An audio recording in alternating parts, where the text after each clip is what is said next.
What effect are federal funding cuts having on the local CASA program? High school students in Spearfish are building a house. We'll take you there for a look.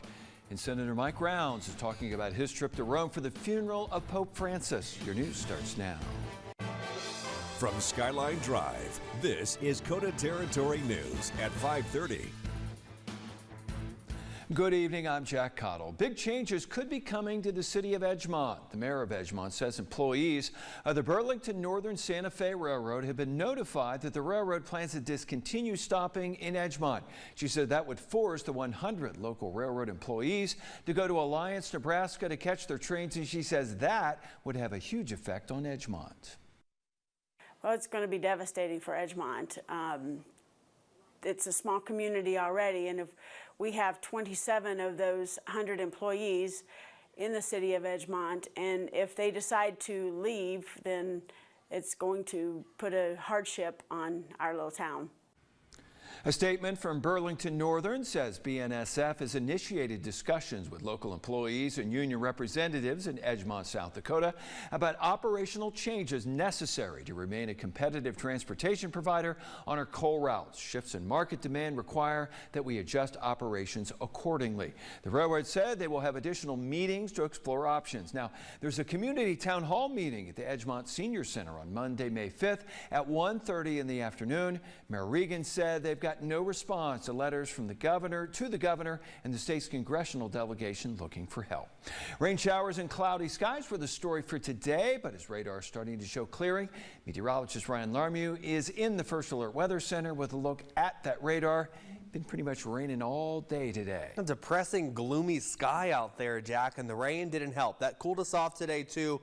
So temperatures have been chilly. It's been rainy, and that's all we've been dealing with today in Rapid City. Here's a look at radar. We are still seeing some rain showers, some very light rain showers, but you can see that they're starting to die down just a little bit. That heavier rainfall in the South Dakota plains, now only some light to moderate rainfall out there for us. But we even saw some snowfall in parts of the Black Hills. This is U.S. Highway 14A in between Lead and Cheyenne Crossing. This was this afternoon. Very heavy snow there on some of the trees and on the grassy surfaces. Roadways, though, look fine. Temperatures right now across the area are in the 30s and 40s. It's a chilly evening for us in KOTA Territory, 43 in downtown Rapid City. And tonight, we're staying chilly. 30s and 40s are likely for the rest of the evening in town. But I'll have a look at the forecast on when that sunshine is supposed to be returning in just a little bit. Thank you, Ryan.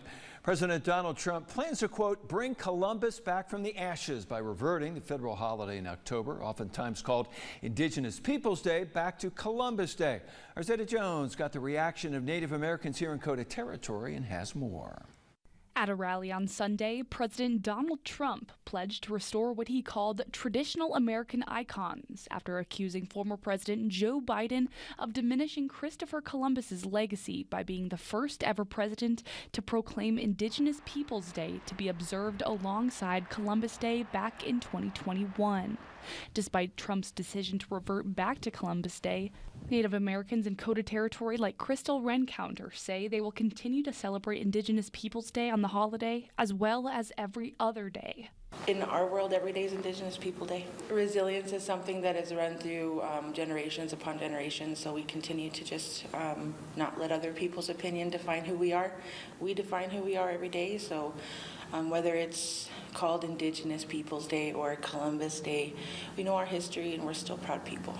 South Dakota was among the first states to officially recognize the second Monday in October as Indigenous Peoples Day instead of Columbus Day, a move made in 1990 to honor the history and culture of Native Americans, a group that makes up nearly 10% of the state's population. The things that we strive to push forward, I feel like it should be a national thing.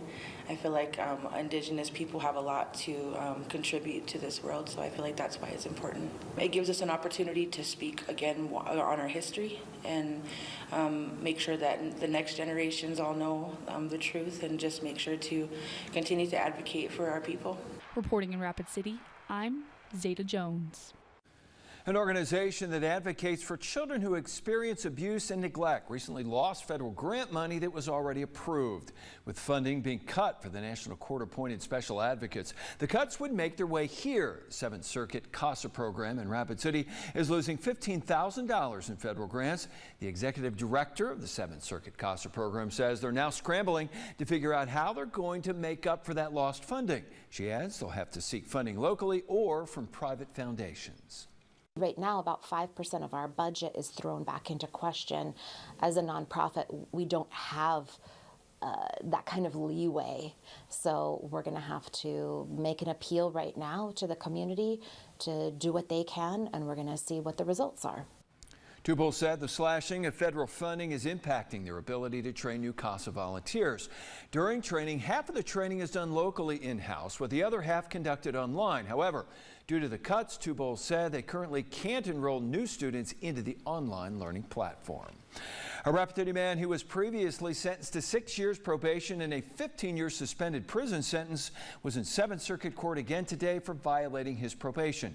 32-year-old Micah was sentenced to just over 10 years in prison for abuse to a minor and a probation violation.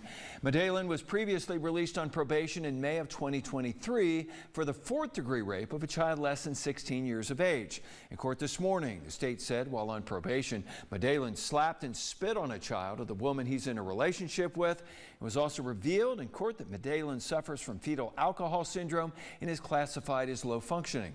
As part of the sentence, Malan will serve under a year in local jail for the child abuse charge and 10 years in prison for the probation violation. Most high school students take calculus and chemistry courses, but one class in the Northern Hills spent this year learning construction.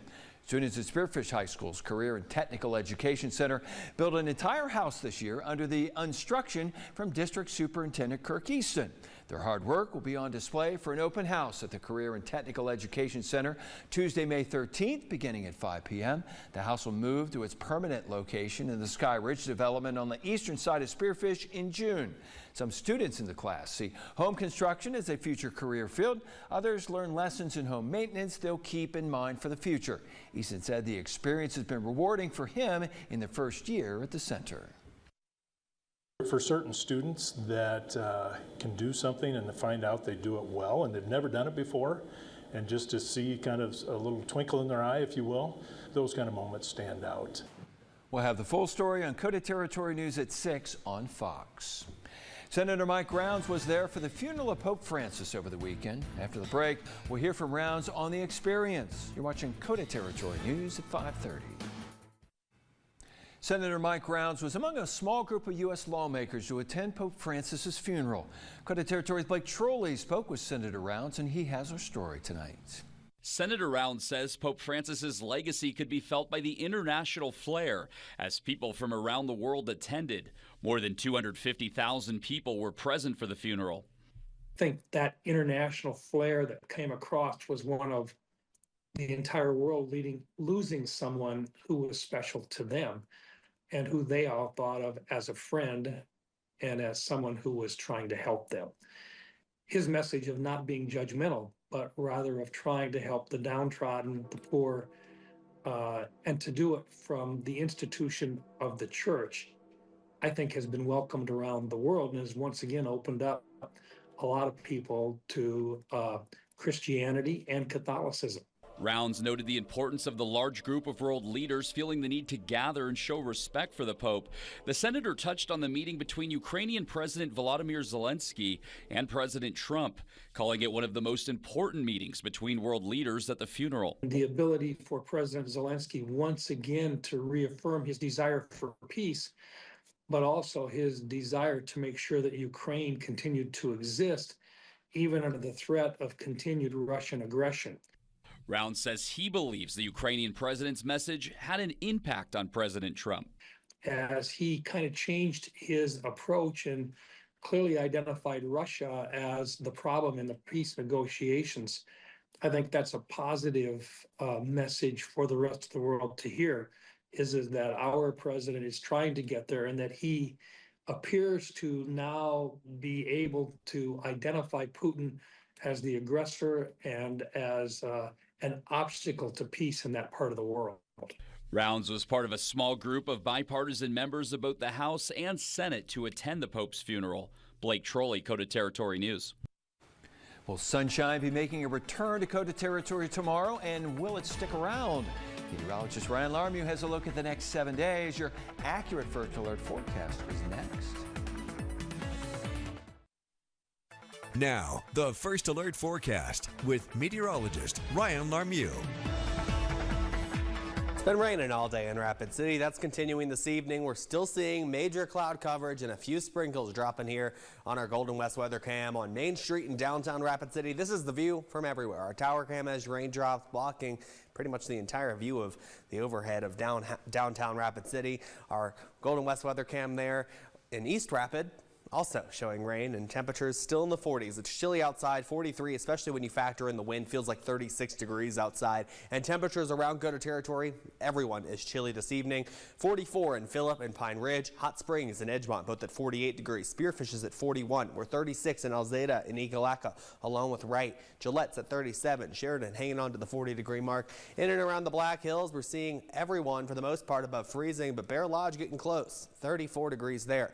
Tonight, we'll see those temperatures begin to slowly but surely drop off. We'll get into the 30s in the next couple of hours. Those rain showers continue until around 7 to 8 o'clock, and then we just are left with cloud coverage for 8 to 10 tonight. And we're talking about temperatures staying fairly steady over the next couple of hours. But as you head out the door tomorrow, temperatures are going to be chilly. It's a chilly start to your Tuesday. 34 degrees in Rapid City, and we'll see mostly sunny skies to wake up. So bring your sunglasses with you as you head to work tomorrow. Temperatures rise into the mid-40s by 9 a.m. So if you're leaving a little later, it's going to be a little nicer out there for us. And as we head throughout the day tomorrow for your Tuesday, our high temperature, 65 degrees. We're warm and sunny compared to today. We'll see mostly sunny skies for the entire day tomorrow. It's going to be a nice treat from the gloomy weather that we've seen today.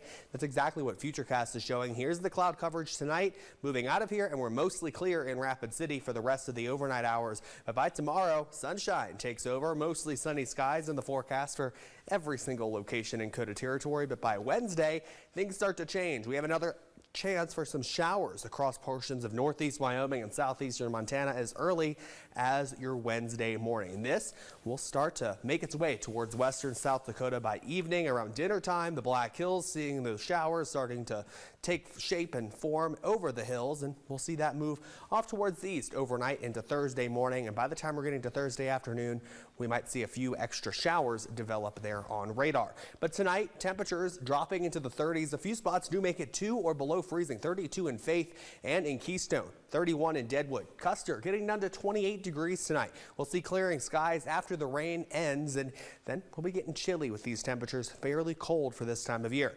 Tomorrow, temperatures may get back into the upper 50s in portions of the Black Hills and 60s everywhere else. We'll see 70 possible on the South Dakota Plains at a couple of locations. Rapid City makes it to 65. Faith is at 66. Newcastle sees 63. While other places see the low 60s as well. The next 3 days around KOTA Territory shows those rain shower chances on Wednesday, mainly for northeast Wyoming during the day. For the evening time, more likely in the Black Hills. Rapid City sees those PM showers on Wednesday. Then Thursday, Friday, and Saturday, we're seeing mostly sunny to completely sunny skies. But this weekend, Jack, it's looking gorgeous. Temperatures in the upper 70s, flirting with the 80-degree mark. That is welcome, and you were right earlier when you described today as gloomy. Gloomy, depressing, gray, all terms I can use. All right, we can be happy again soon. Yes, we can. All right, thank you, Ryan. Coming up, the Black Hills State Women's Rodeo team turned in an impressive performance for this weekend's Willantis Stampede. Plus, we check in with the St. Thomas More boys tennis team as the Cavs look to build off a solid start to the season. Vic Quick has all the details next in KOTA Sports.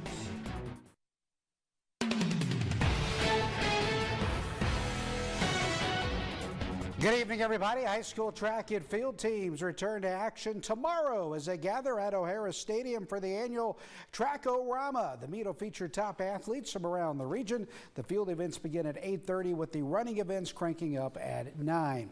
Now, we're about halfway through the high school boys tennis season. St. Thomas More has shown some nice improvement this spring. The Cavaliers have racked up a 4-5 duels record. St. Thomas More also turned in some pretty nice performances at last week's Rapid City Invite. Head coach Brendan Murphy does have a relatively young team to work with this season. St. Thomas More is led by its one senior, Michael Levine. Michael's brother, Andrew, is a sophomore. Now, besides that tandem, the Cavaliers rely on a group of 7th and 8th graders to compete at the varsity level. Work on those little things that matter, that we identify from, doing duels just like this. We can point out some areas of improvement, and then we go the rest of the week and work on it. So if they can stick to it and try to just get a little better every day, I think that'll be all the difference. I expect great things in the next few years. We've got some really good players in the middle school range. My bottom two right now are 7th graders on the varsity, and then my top handful of boys on JV are really solid as well. So we've got a lot of good things to look forward to. The Black Hills State softball team dropped 3 of 4 games to Colorado Mesa this weekend to finish the regular season with a 27-25 record. It's now on to the RMAC tournament in Lakewood, Colorado, where the Yellow Jackets will face Metro State in Wednesday's opening round.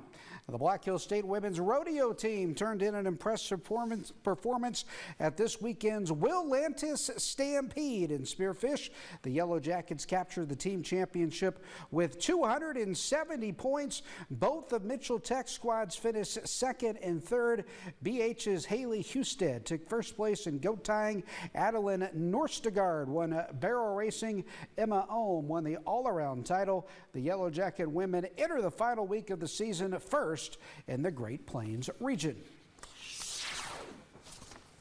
Well, let's jump on in for another edition of Big Old Fish. And this evening, Skylar Ironcloud is our featured angler. Young Skylar reeled in this 5-pound, 15-inch trout out of Pactola. Congratulations, Skylar, and best of luck in the rest of your fishing endeavors. You too can be featured on Big Old Fish. Just send us your picture by using the Submit Photos link at KOTATV.com.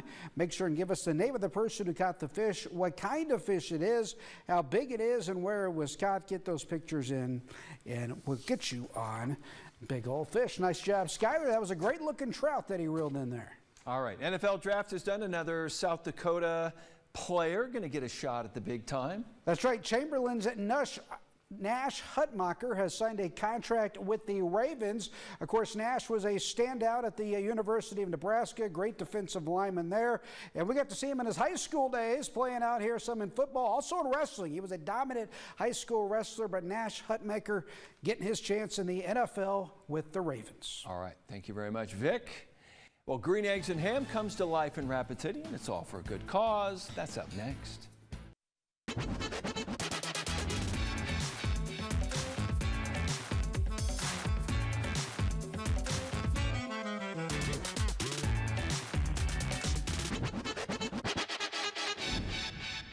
Be sure to tune in to KOTA Territory News at 6. The Pennington County Sheriff's Office has a warning about how scammers are trying to steal your money. If you don't pay them right away, that the Sheriff's Office is going to show up at the door and arrest you. Plus, we'll feature one of our Rising Star of the West Scholarship contestants. Those stories and more are tonight at 6 on Fox. A Rapid City Diner is out to show that giving season is all year round with its latest wacky fundraiser. Our Adrian Carbajal spoke with the owner of the diner to find out more about who this fundraising campaign is set to help. Bo Lambert has owned Bo's Campbell Street Diner for a little more than 2 years, and since then, he's tried to do his part to give back to the community. The latest fundraiser campaign is set to help pay off the unpaid school lunches in the Rapid City School District. The fundraising theme was given to him by his friends and brings many back to a childhood classic. They called me and said, why don't we do something with green eggs and ham? So we made green egg and ham breakfast sandwiches and green egg and ham breakfast burritos with green queso. And every one of those we sell, I donate $3 for each one. In addition to the colorful breakfast items, Bo and his friends have partnered together to sell Dr. Seuss themed items and books for those who may not have the most curious taste buds. And they bought 30 Dr. Seuss books.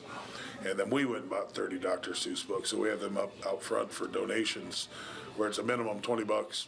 And then my girlfriend, Jolene Dover's mom, Arlene, she made a Dr. Seuss quilt. So we're doing a raffle on that. Bo is thankful for the support from his friends, but is still looking for other local businesses to jump in and help out with future fundraisers. No kid needs to go hungry, especially during, not especially during school, but we're trying to get other businesses involved, but we haven't got anybody to bite at it. But we're hoping just out of Bo's, we're going to donate around $5,000. For those wanting to support, you still have until Thursday, May 1st, and Bo wants to make sure everyone is aware it's just food coloring. Other customers are looking like, what is that? Safe to eat. It's just food coloring in the eggs, but just a little fun. Reporting in Rapid City, I'm Adrian Carbajal. Would you eat them in a box? Would you eat them with a fox? I would. Okay, I there would. you go. Green eggs and ham, childhood classic. Absolutely. Now, if you asked for a name for the order, what would you give? I don't know. There's only one answer. What's that? Sam I Am. See, now you're a step ahead of me. See? Yeah, you got to quote the book. All right. What do you got for weather? Well, it's going to be chilly tonight, Jack. Okay. Temperatures in the 20s and 30s across the region, mainly the 30s, though. Rapid City gets down to 34 along with Phillip. Ekalaka, Buffalo, Faith all down to 32 along with Newcastle. Hill City's at 30. Custer, 28 degrees tonight for one of the cold spots in the area. The rain is ending around 7 o'clock tonight, and then we're getting mostly clear, and that'll turn to mostly sunny skies tomorrow. We are warmer, too, 50s and 60s and on tap for us. That's according to both you and Sam I Am. Exactly. All right, we got it all locked in here. That'll do it for us. Thanks for watching.